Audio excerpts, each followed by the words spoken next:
Pada chapter sebelumnya, Aliansi Murim dan Divisi Pertahanan Kota Shenyang bekerja sama untuk menahan datangnya monster dari gerbang yang menyerang kota Shenyang. Sedangkan Chun Yeun dan Baek Jongso, mereka baru mengetahui bahwa Ibu Baek Jongso ternyata disekap di sebuah bangunan di luar tembok pertahanan. Dan itu sangat berbahaya. Chun Yeun harus segera menyelamatkannya. Nanomasin Season 2 Chapter 29.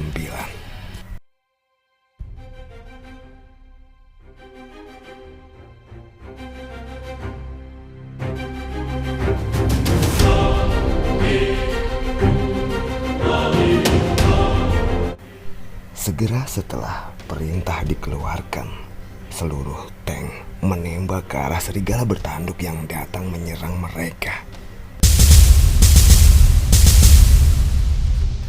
Ledakan terjadi di tempat peluru jatuh. Api dan asap membumbung dalam kegelapan. Terus tembak, Roger! Di daerah barat kota Shenyang sekitar 7-8 km jauhnya hancur oleh peluru. Tapi tidak terduga, para serigala bertanduk itu masih saja berlarian menembus ledakan-ledakan itu. Mereka menghindari peluru dengan kecepatan mereka. Tidak peduli seberapa banyak dari mereka yang terluka, mereka terus berlari mendekat. Sial, jumlah mereka terlalu banyak. Walaupun jumlah mereka sangat banyak, tapi tampaknya lebih dari 30% dari mereka telah gugur. Dan kesempatan berikutnya, mereka harus bisa mengurangi jumlahnya pada jarak menengah sekitar 3 atau 4 km.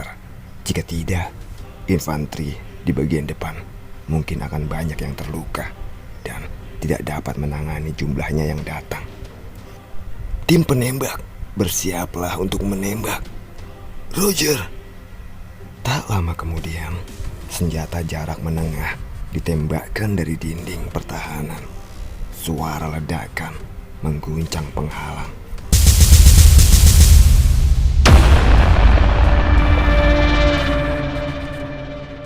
Mereka yang berada di barisan depan menembakkan senapan mesin mereka. Para mayor dan sersan yang bertahan melawan gerbang beberapa kali sebelumnya tahu itu.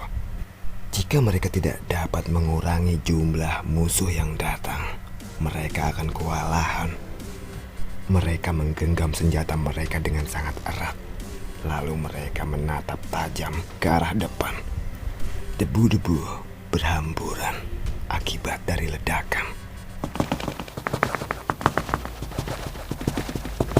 Tidak, mereka masih sangat banyak.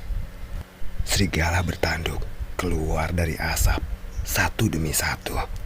Mereka tidak dalam jumlah yang besar, tidak seperti sebelumnya, tetapi jumlahnya masih melebihi 1000. Tim infanteri, tembak!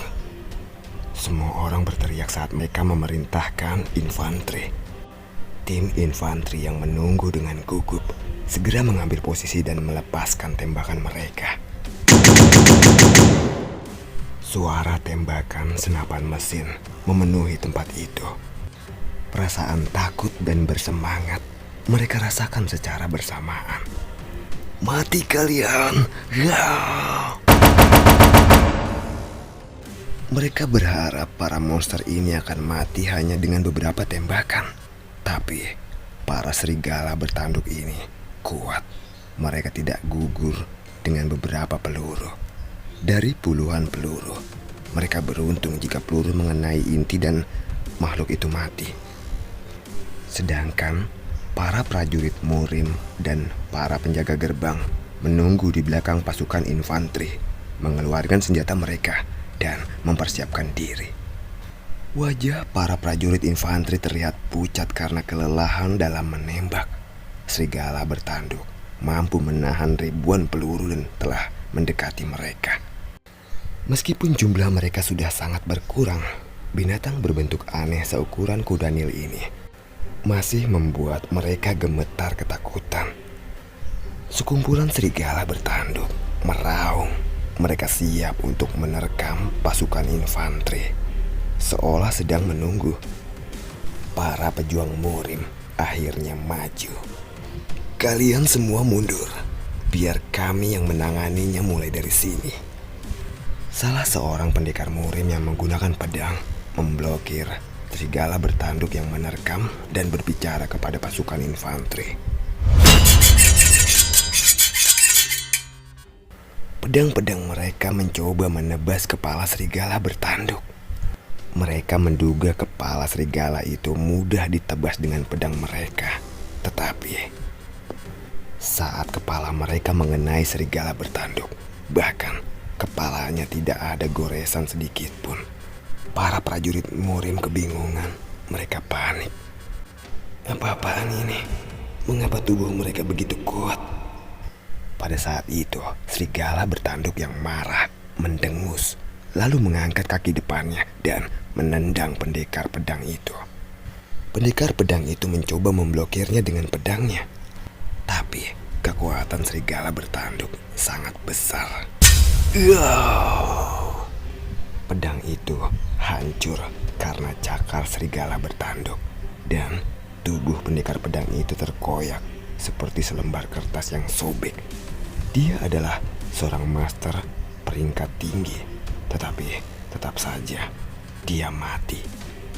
Melihat kejadian itu, ada yang terkejut dan seseorang berteriak, "Jangan menghadapinya secara langsung, bidik dari belakang." Mengatakan memang enak, tapi itu bukan tugas yang mudah. Itu adalah sesuatu yang bisa dilakukan jika mereka melawan satu orang monster, tapi jumlah mereka tidak sedikit. Serigala bertanduk terus menerkam satu demi satu. Serigala bertanduk yang selamat dari penembakan segera bergegas menuju tembok pertahanan. Lalu pemimpin peleton penjaga gerbang yang bertanggung jawab atas D13 yang bernama Qiyun mengulurkan tangan kepada seekor serigala. Kemudian sebuah cakram besar keluar dari tangannya dengan warna percikan ungu. "Mati kau!" Cakram berwarna ungu terbang dengan kecepatan luar biasa dan memotong cakar serigala bertanduk. Qiyun menggerakkan cakram itu dan membidik kaki belakangnya. Saat semua kakinya dipotong, Hornjekkal itu jatuh ke tanah. Qiyun mampu dengan bebas menggerakkan cakram energi. Dia bisa dengan mudah menetralkan satu Hornjekkal. Dia adalah penjaga gerbang kelas B. Setelah menaklukkan seekor serigala bertanduk, Qiyun melihat sekeliling. Dia mencari pemimpin para serigala ini. Tapi sepertinya pemimpinnya belum muncul. Jika dia dapat menemukannya lebih dahulu, para penjaga gerbang bisa segera menyerangnya. Tapi saat dia sedang mencari pemimpin para serigala ini, Hornjekkal lainnya menyerbu ke arahnya. Qiyun buru-buru membuat cakram energi dan melemparkannya lagi. Sementara itu, di sisi lainnya, Qiyun bukanlah satu-satunya yang mencari sang pemimpin dari para serigala. Satu Hornjekkal terpenggal kepalanya. Dia adalah Mo Yonggum, presiden perusahaan Yeon yang telah menggorok leher serigala itu. Sebagai seorang superior tahap akhir, dia membunuh serigala itu dalam satu serangan. Pedang pemecah langit dan bumi. Dua serigala bertanduk dipotong oleh pedang pada saat yang bersamaan. Para pasukan infanteri bersorak menyaksikan kejadian itu. Wow, luar biasa. Seperti yang diharapkan dari seorang pendekar Murim. 8 Hornjekkal dengan cepat mati oleh satu pedang dibandingkan dengan prajurit lain yang berjuang, yang terampil menunjukkan kekuatan yang luar biasa. Dia terus melesat ke sana kemari, berkeliling membunuh Hornjekkal lainnya untuk menemukan pemimpin mereka, seperti Qiyun. Dia benar-benar seorang pejuang sejati. Di sisi lain, Presiden Six Rotois, Yeom Ki-seop, mendecakkan lidahnya saat melihat pemandangan itu. Dia pasti seseorang dari klan bergengsi. Meskipun dia juga seorang superior master, tapi tampak jelas bahwa Mo Yong-geum lebih kuat darinya. Tapi itu bukan berarti Yeom Ki-seop lemah.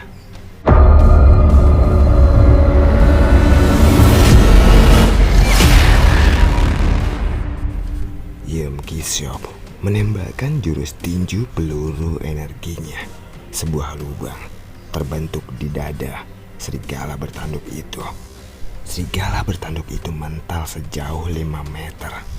Pukulan itu sangat dahsyat. Mereka yang menyaksikan itu dari balik dinding kagum. Mereka khawatir setiap kali Gate muncul. Tetapi para pejuang murim dan penjaga gerbang ternyata sangat mengagumkan untuk dapat melawan monster seperti itu. Sejauh ini belum ada yang dapat melewati tembok pertahanan. Namun, jumlah serigala bertanduk itu masih terlalu banyak dan semua ini adalah makhluk monster kelas C. Pada saat kemunculan Gate sebelumnya, jumlahnya tidak sebanyak ini. Walaupun jumlah mereka telah berkurang karena pengeboman, Hornjackal masih membentang di sepanjang dinding pertahanan. Terlepas dari pengeboman, masih begitu banyak yang datang ke arah tembok pertahanan. Jika monster kelas C saja seperti ini, seberapa berbahayanyakah monster di atasnya? Komandan pertahanan dinding bagian barat menggigit lidahnya. Saat itulah letnan di sebelahnya berbicara. Mayor Bu, di sana. Coba lihat ke arah sana. Apa? Ada apa? Bu Hyendong yang bingung segera melihat ke tempat yang ditunjukkan oleh letnan itu. Sekitar 1,5 km jauhnya, cukup banyak Hornjackal berkumpul. Mereka tampak seperti sedang mengendus sesuatu. Letnan, bukankah itu adalah rumah persembunyian bangkar bawah tanah yang di luar tembok? Sebagai prajurit negara, mereka tahu lokasi rumah persembunyian. Letnan itu mengangguk. Dulunya lokasi tersebut merupakan kawasan perumahan. Namun, begitu Gate muncul, kawasan tersebut ditinggalkan dan tertutup. Dengan mata gemetar, Bu Hyendong bertanya, apakah ada seseorang di dalam bangkar itu sekarang? Jika tidak ada orang di dalam situ, tidak mungkin Hornjackal itu berperilaku aneh seperti itu. Mereka mengendus sambil mengelilingi bangkar itu.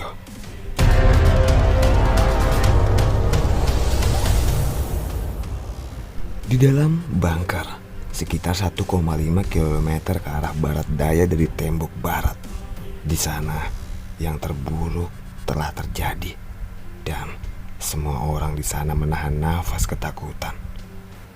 Sialan, jika ini terus terjadi, mereka semua akan berhasil mendobrak pintu. Serigala-serigala itu akan memakan kita. Ada 4 orang berada di dalam bangkar itu. 3 orang lelaki berseragam biru laut. Mereka adalah orang-orang dari Biro Keamanan Publik. Mereka tidak bisa menyembunyikan ketakutan mereka ketika mereka melihat pintu hampir rubuh terdobrak. Mereka juga bisa mendengar suara sesuatu yang bergerak di luar pintu yang tertutup. Sepertinya itu tidak akan bertahan lebih lama lagi. Dan bahkan bukan hanya pintunya, beton yang menahannya mulai retak. Mereka juga telah mendengar peringatan tentang munculnya Gate. Namun pakaian pelindung tidak ditempatkan di dalam rumah persembunyian untuk mencegah tahanan menggunakannya dan melarikan diri. Seluruh bangkar bergetar karena hempasan dari serigala-serigala itu. Ketika agen itu memandang wanita yang berusia pertengahan 50-an yang duduk di dalam bangkar dengan gemetar ketakutan dan menggumamkan sesuatu. Hei, pelacur sialan, Karena kami terjebak di sini. Lalu mengapa kau sekarang menangis? Bahkan kau tidak berdoa untuk keselamatan kami. Sial. Tapi wanita itu seakan tidak menghiraukan omelan yang datang padanya. Dia terlihat seperti sedang menggumamkan sesuatu. Aku tidak menyesal dalam hidup atau mati, karena tubuh ini akan dibakar. Biarkan cahaya bersinar di jalan yang Anda inginkan, dan suka dan duka akan berubah menjadi debu. Makhluk hidup menyedihkan yang bermasalah. Sepertinya dia sedang membaca sesuatu dari Sky Demon Order. Mungkin itu adalah doa yang biasa dipanjatkan oleh para pemuja sakti iblis. Wanita itu adalah Geum Oh Yeon. Dia adalah ibu dari Baek Jongso dan anggota Ordo Iblis Langit. Saat dia merasakan kematian akan datang untuknya, ketika alarm dari gate berbunyi, dia mulai mengucapkan kata-kata itu. Saya tidak menyesal dalam hidup atau mati, karena tubuh ini akan dibakar. Biarkan cahaya bersinar di jalan yang Anda inginkan, dan suka dan duka akan berubah menjadi debu. Makhluk hidup menyedihkan yang bermasalah. Mereka bertiga terus mendengarkan kidung itu. Lalu salah satu agen akhirnya menjadi tidak sabar dan berteriak. Hei, pelacur sialan, aku sangat panik di sini. Tapi apa yang kau lakukan? Hentikan nyanyian itu dan... Sebelum dia selesai ngebacot, pintu bunker terbuka. Suara monster berlarian liar bisa terdengar dari luar. Dalam kegelapan di ruangan itu, mata merah menyala di sana-sini. Hornjackal ada di ruangan mereka. Seekor Hornjackal memasuki bunker dan memakan tubuh bagian atas salah satu agen. Meskipun orang itu telah berjuang, tidak ada satu orang pun yang mencoba membantunya. Mati kau! Ketika salah satu rekan mereka menemui akhir yang tragis, dua orang lainnya takut akan kehilangan nyawa mereka. Lalu mereka menarik senjata mereka dan menembak. Namun monster-monster itu tidak mungkin mati dengan begitu mudahnya. Bahkan senapan mesin saja tidak mampu membunuh mereka jika tidak mengenai intinya. Tentu saja dua agen lainnya juga dibunuh oleh monster yang mengayunkan cakarnya. Pintu masuk bunker dipenuhi dengan darah. Wajah Geum Oh Yeon menjadi pucat saat dia melihatnya. Tidak peduli berapa banyak dia mengucapkan kidung itu, dia tidak bisa menjaga ketenangannya dalam menghadapi kematian. Apakah ini adalah akhir hidupku? Pada saat itu, bayangan putranya muncul dalam benaknya. Dia memikirkan betapa tidak bahagianya dia mengetahui tentang nasib kematiannya. Putranya yang akan sendirian tanpa tempat untuk berpaling. Kesedihan dan ketakutan mencengkeramnya. Anakku yang malang. Maafkan ibu, nak. Hornjackal terus maju mendekati wanita yang sedang menangis itu. Itu adalah saat ketika dia akan mengangkat cakar depannya dan menyerang wanita itu. Wanita itu sudah pasrah.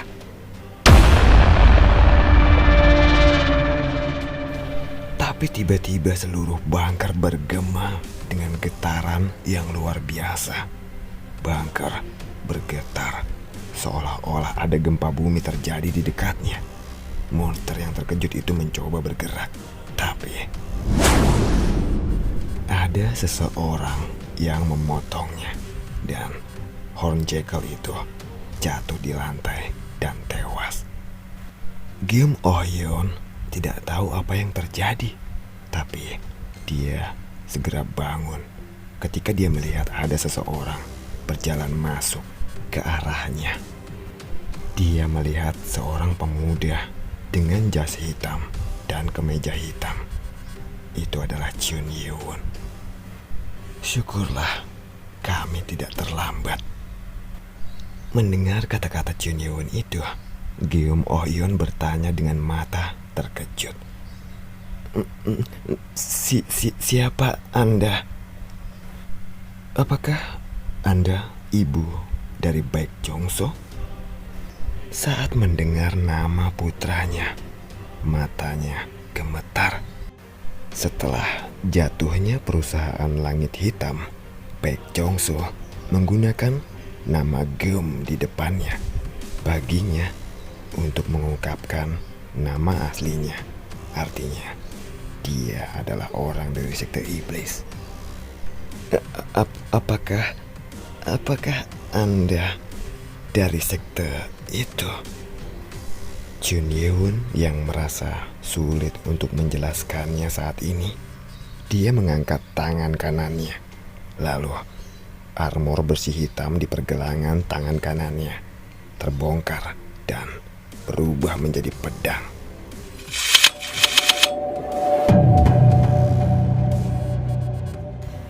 Mata Geum Ohyeon terbuka saat melihat pedang hitam yang memancarkan aura kegelapan. Matanya menatap pedang dan kata-kata yang terukir di atasnya. Pedang itu. Tapi tiba-tiba Chun Ye-won menoleh ke pintu masuk dan bergumam. Mereka terus datang. Hornjackal berbondong-bondong masuk ke dalam bunker. Jumlahnya mencapai 100. Geum Ohyeon hanya mampu ketakutan menyaksikan itu. Dia tidak tahu bahwa begitu banyak monster sudah berada di luar bunker. Bau daging dan darah manusia pasti yang membuat mereka masuk ke dalam bunker. Saat para serigala itu hendak menerjang, Chun Ye-won mengangkat telapak tangannya ke atas. Pada saat itu, energi dingin muncul di udara. Ratusan pedang es diciptakan di udara. Setelah menyerap inti dari 5 binatang roh, Chun Ye-won telah mencapai tingkat master surgawi dan bisa menangani 5 elemen. Ini tidak mungkin. Geum Ohyeon tidak bisa menutup mulutnya ketika melihat pemandangan itu. Lalu Chun Ye-won mengepalkan telapak tangannya yang miring ke arah langit. Pada saat itu, ratusan pedang es tertutup cahaya biru dan menyerang target secara bersamaan.